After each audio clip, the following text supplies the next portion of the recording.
In case you were wondering, a trenching machine. I recently needed to replace an underground and undersized electrical line from my house to a garage. The distance was about 100 feet. Digging was an option, but the ground had a lot of rocky soil and some tree roots. The solution was to rent a trenching machine. Since I didn't have a spare machine laying around, I went to the RentX store. After paying the man $190 for the trencher and the trailer, I was very grateful not to have to dig this by hand.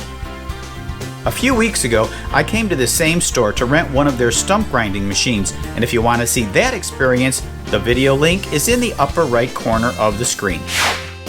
A trencher looks like a very big chainsaw, only the teeth rotate around the bar at a much slower speed. Trenchers come in various sizes. This one is a medium-sized trencher and not the biggest one they had, but it should make quick work of our 100-foot trench at about 12 inches deep.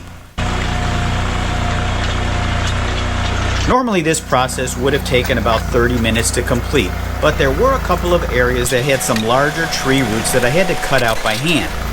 As powerful as this machine is, it doesn't cut through the tree roots very well. It actually grabs onto the roots and pulls or breaks them. Maybe the teeth on this machine were a little bit dull, but I was disappointed at its lack of effectiveness on the tree roots that were larger than about a half-inch thick.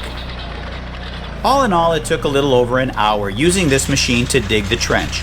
I paid for a 4-hour rental and we finished well within that time. So in case you were ever wondering how it's done, now you know.